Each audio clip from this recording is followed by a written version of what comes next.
Namaste. Let us start the third lecture of week 11. In this week, we are talking about the characterization tools useful for understanding the properties of nanomaterials.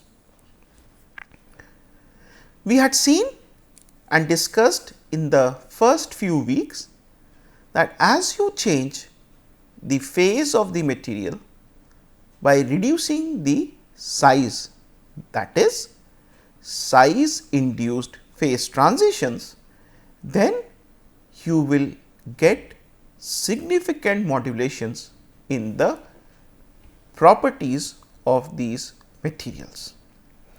So, how do we find out whether there is an occurrence of a phase transition? Let us once again, just like the previous lecture, take a simple technique to understand the possibility of occurrence of phase transition, and if it happens, how can we actually determine the transition from a given phase to a new phase. What are the properties of these two phases, and from there can we also move on to find out the types or the nature of phase transition that is occurring, and the parameters which are used to determine or confirm the occurrence of phase transition using the technique of X-ray diffraction. We have seen that X-rays are chargeless, massless, high energy photons with short wavelength and travelling with the speed of light. So, electromagnetic waves,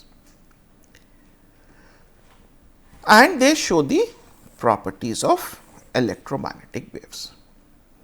They are used in large number of applications, from medical treatment, food security, electronic inspections, medical diagnostics, analysis of materials,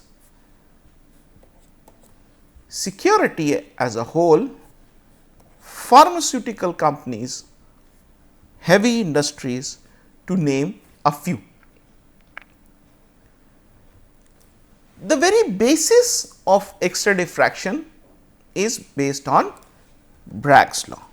This is what we had seen, and we had postulated that you will have lambda which is less than or nearly equal to d, that is the interplanar distance. And if you have a periodic lattice, that is the arrangement of atoms, then they simulate the diffraction grating condition. So, let there be incident X-ray. So, you have beams A and B incident on the X-rays.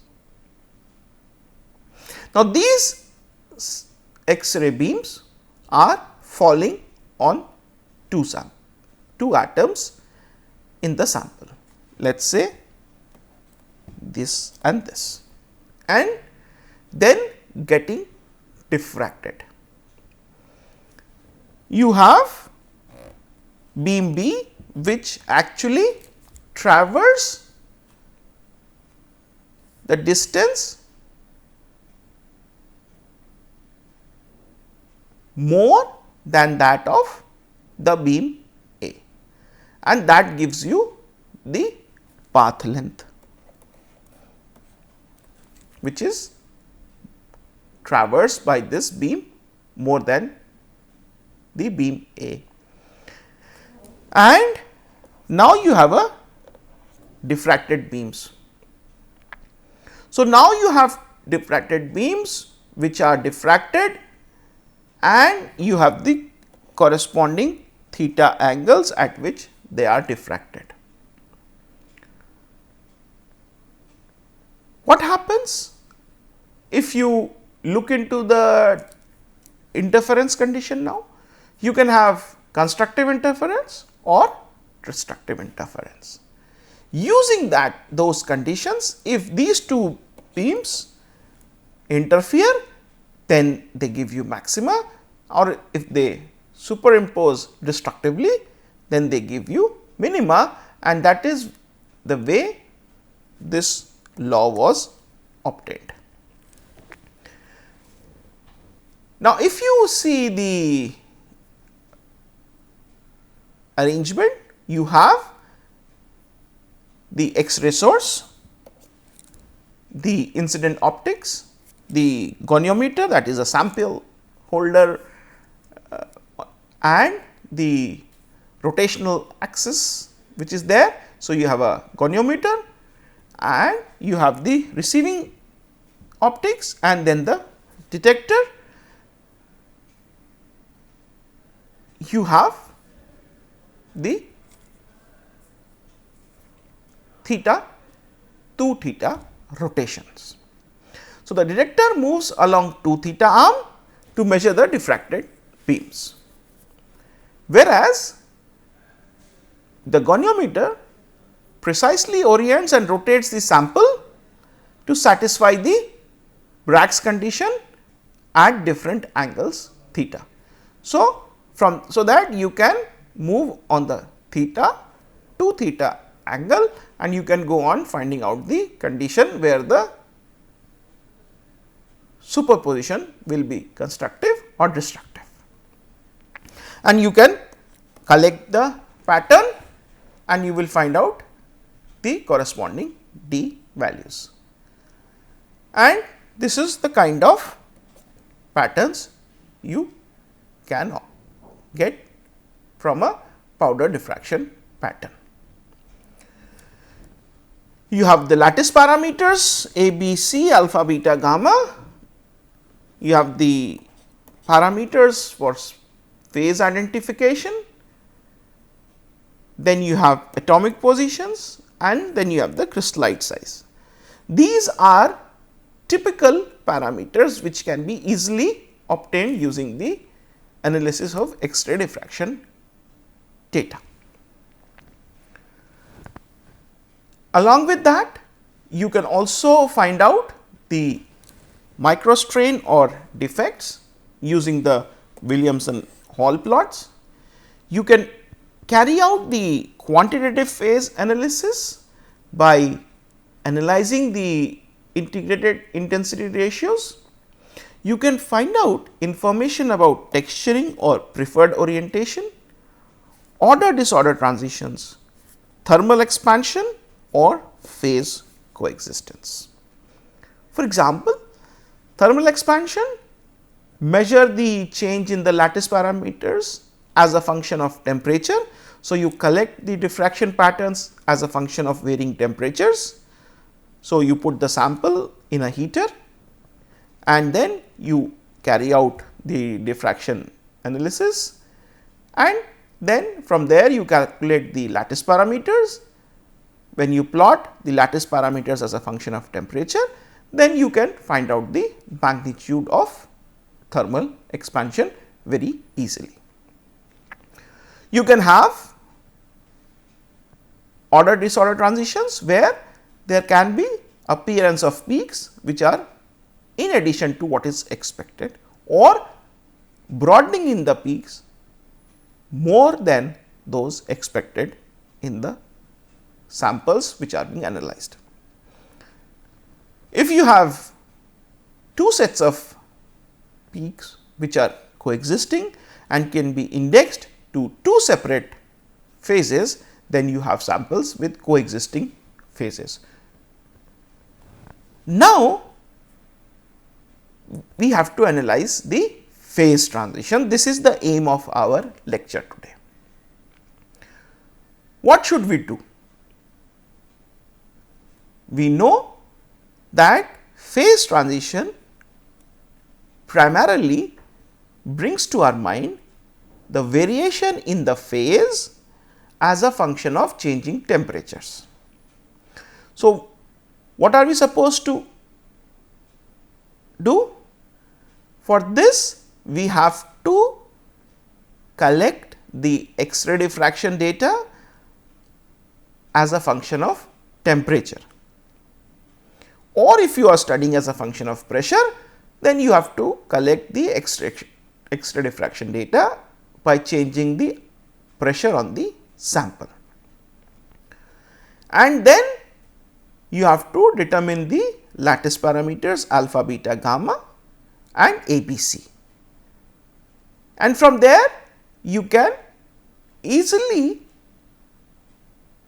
put the material in one of the 7 crystal structures, if you are talking about the crystalline samples.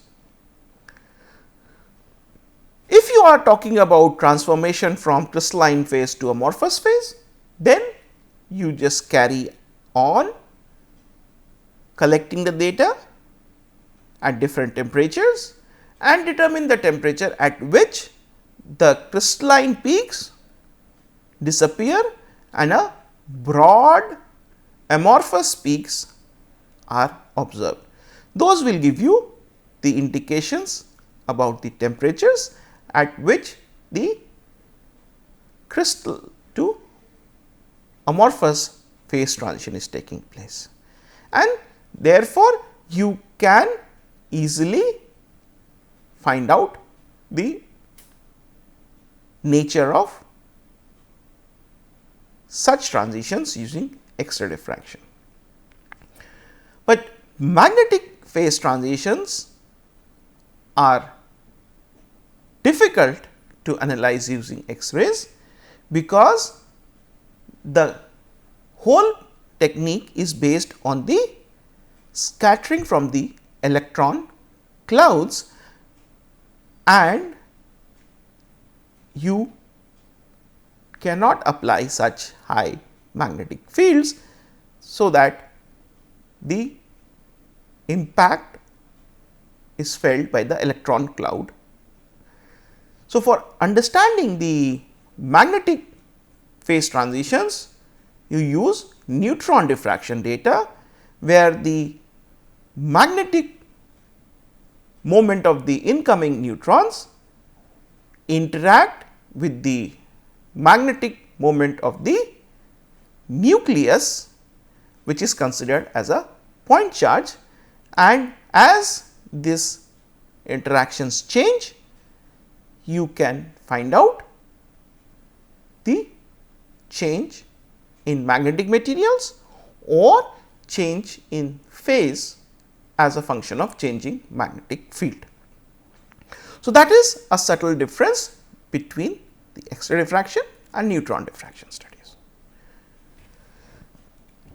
Now, if you have a phase transition, then you will have various types of structural transitions, reorientations. You will have polymorphic kind of systems, you can have solid solid transitions, or you can have ferroelectric transitions, and these parameters have to be analyzed using the diffraction studies. What would be the steps involved? First, prepare the nanomaterials.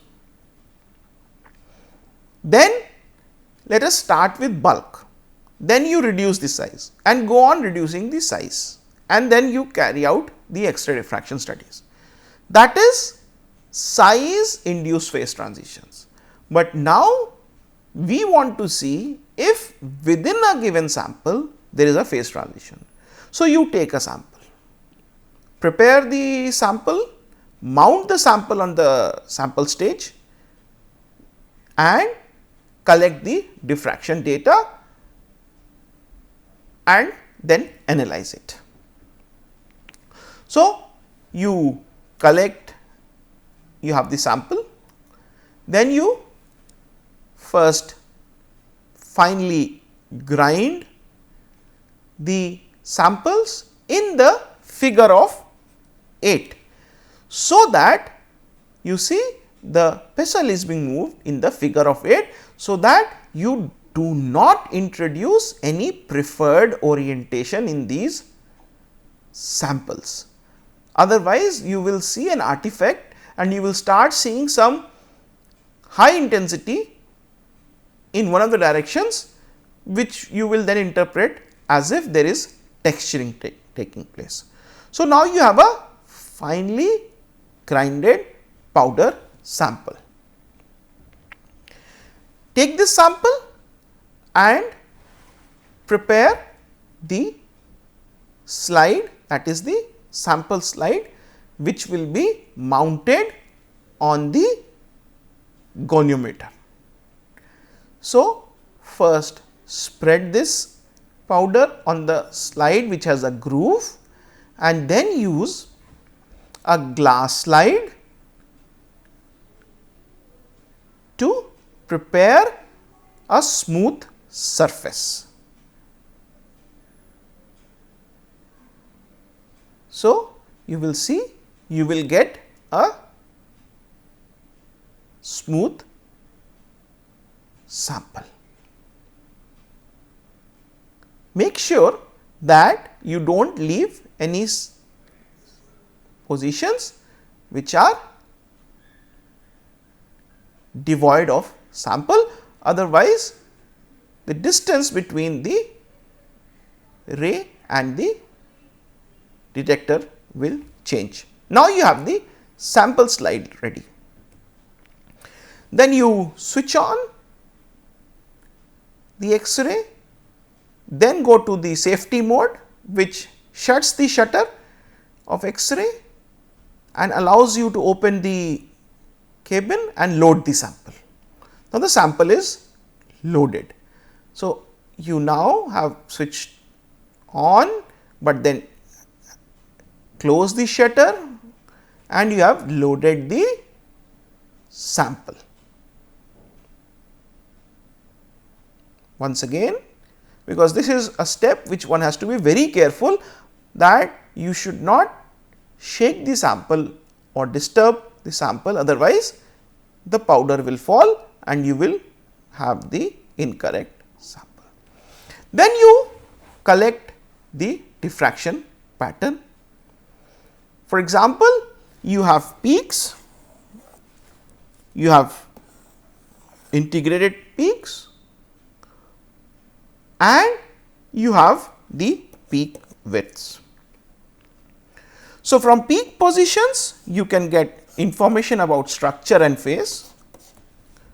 From peak width you can find out size, strain or defects induced broadening, and when you take the integrated peaks you can have quantitative analysis and information about the preferred orientation or growth in these particles. Using these 2 theta values, you can have the calculations for ABC using the crystallographic rules. FWHM, as we discussed in the previous lecture, you can find out the particle size using the Scherrer equation. The FWHM indicates appearance of microstain or even lattice distortions, and peak broadening can also reveal the presence of defects or disorder in the crystal. Now, if you take the area under the curve, then that is proportional to the number of diffracting planes, that is linked to the phase abundance. This is used for quantitative phase analysis using the Rietveld refinement method, for structural refinement using X-ray diffraction data, and it also gives you the preferred orientation if there is any in the sample. So, now what you have? you have X-ray diffraction data. Now, if you collect the sample and then you start seeing that there is a shift in the peak position from one sample to the other as we change the size of the particles. Either peak moves towards lower theta or it moves towards higher theta. So, this is an indication that the lattice is either expanding or contracting due to strain, stress, doping or temperature, pressure or defects, or it can be a direct impact of phase transition. Why? Please remember 2d sin theta is equal to n lambda. If theta changes, then for a given lambda, given n, to maintain this relation, d will have to change. So, if theta increases, d will have to decrease, that means lattice is contracting and vice versa. So, left shift, that means shift towards lower angle means expansion, and right shift means towards higher angle shift means lattice contraction. You can also have peak splittings, meaning that one sharp peak splits into two or more separate reflections, or it is a convoluted picture of two or more peak profiles. This can be due to the symmetry breaking, which is equivalent to having planes which are coming from different ABC or Miller HKL planes. You have transitions from one type of symmetry to other type of symmetry. If you see peak broadening, then either you can have a sharp peak or you can have a broader peak.